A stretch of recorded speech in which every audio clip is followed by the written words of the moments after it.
Hi and welcome back to Move with Scoliosis, your channel for everything movement for scoliosis and back care.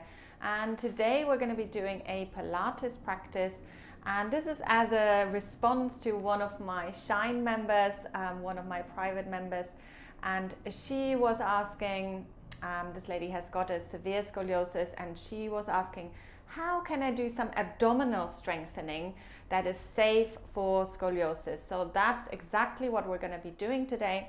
You don't need any props. You might need a head cushion or folded up blanket just for comfort in your core strengthening, but you don't need anything else. So if you get yourself all ready, and then join me on the mat.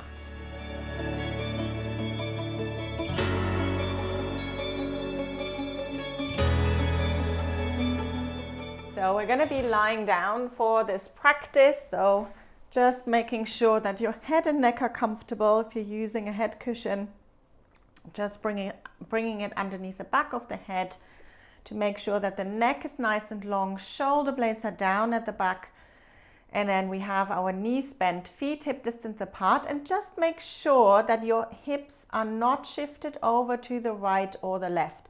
So you might just want to lift your head and look down and see that the hips are not shifted over. This again sometimes happens with scoliosis, that we kind of fall into our pattern here. And then we want to make sure we're in a neutral position. So just tip your pelvis slightly forwards and backwards, and then side to side, just to find the place that is somewhere in between, where we have a little bit of gap space underneath the lower back, so the spine is in a nice and neutral position. And then just allowing yourself to settle here for a few breaths. And then just notice if you really feel like you're being pulled over to one side, you might want to think about bringing the other side down a little bit more. So for example, I've got a left lumbar curve, and I know my curvature wants to pull me over to the left. So I'm thinking the right waist, kind of bringing it a little bit further down towards the floor. And this might become more apparent when we come into our strengthening poses. But let's just think about our alignment before we start. So from there, we're going to start with our scissor legs. So we're going to inhale to prepare, and exhale. We're just going to bring one leg up into tabletop. Tabletop means the knee is over the hip and the shin is parallel to the floor. So imagine that's your table and you're balancing something precious on there, maybe a glass of champagne, and you don't want it to drop. Good. So and then we're slowly going to lower the leg back down. So we're going to move with the breath now. So we inhale to prepare. We exhale. Let's bring the other leg up into our tabletop. Inhale, and then exhale to lower down. Good, so we're just going to alternate sides and always moving on the exhale. So we inhale usually to stay, and then exhale to lift the leg. Inhale, stay again, exhale to lower the leg down. So you keep going, and then notice if your hips want to kind of wobble from side to side. So we want to really keep the hips nice and level. So I just put my fingers onto the front of my hip bones just to double check that I can keep those nice and level. So let's make this a little bit harder. We're going to bring one leg into tabletop, and then we're going to reach that leg out. Knees stay in line, bring it back into table, and then lowering it down. So don't worry so much about when you breathe in, when you breathe out for this. Let's just keep breathing and focus on the stability. So this is great to start to strengthen those lower abdominal muscles and really the deep core muscles, the deep stabilizing muscles, which are really, really important. Good.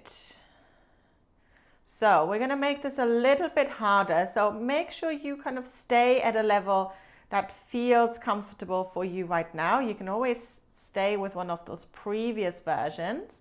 Otherwise, if you want to try double tabletop, bringing one leg up. Now double tabletop, we need our upper abdominal muscles a little bit more as well. So think about drawing the front lower ribs in and down towards the hips slightly when you lift your second leg up. So you should feel that this is really challenges the abdominal muscles already a lot more. So this might be very easy for you, in which case we're gonna challenge you a little bit more. Or if you're feeling like this is kind of where you need to work on, you lower one leg down and then you lower the other leg down and then you start again. So you lift one leg and then lift the second leg, lower the first leg down and then the second leg down. So maybe you're working up to this. If you are happy in double tabletop, let's come back up into double tabletop and we're going to bring in the arms as well. So connect your legs, knees together, feet together, bringing the arms up towards the ceiling. And then we're going to create this D-shape movement. We're going to bring the arms up over the head and then circling them around, coming back to that starting point. So we exhale, bringing the arms over the head, inhale to circle them around. Good. So you really need to think about those upper abdominal muscles now and don't letting those front lower ribs pop out and up towards the ceiling. Just keeping the ribs connected to the pelvis. If the double tabletop is too much, just bring your feet down and just concentrate on that arm movement. Otherwise, we're going to work on that stamina as well. Really important, especially if you feel like you're getting tired really quickly, if you're standing up and then after like 10-15 minutes you feel really tired and feel like you need to sit down, you want to work on your stamina. Good. So I'm going to give you another couple of options for the next one. You can either from double tabletop reach one leg out and reach the arms up over the head. Circle the arms back. So it's challenging the coordination. Or if your feet are down, you can do the same with our previous version.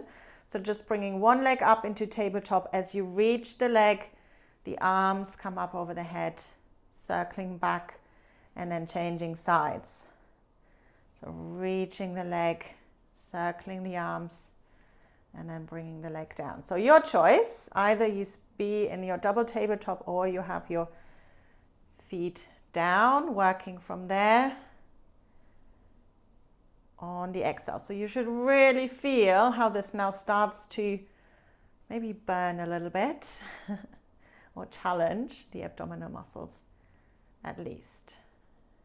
Good. So before we do our highest level, we're just going to have a little moment of pause. So we're going to bring the hands onto the knees and just relax your feet down. Now we don't want to draw the knees in towards the chest, so resist that urge to round into the lower back. Just pause here and have a little rock from side to side. Just like a gentle release and just relaxing the abdominal muscles for a moment. Good. So we're going to do one more version here. So again, if one of the previous versions was absolutely enough, but I just want to show you where you can obviously take it and that you can always make it a little bit more challenging. So we'll bring one leg into tabletop, bring the other leg into tabletop, and then we're going to bring the arms up towards the ceiling. So same starting position. Now this time we're going to straighten the arms we're going to straighten the legs and bring the arms up over the head, circling the arms back.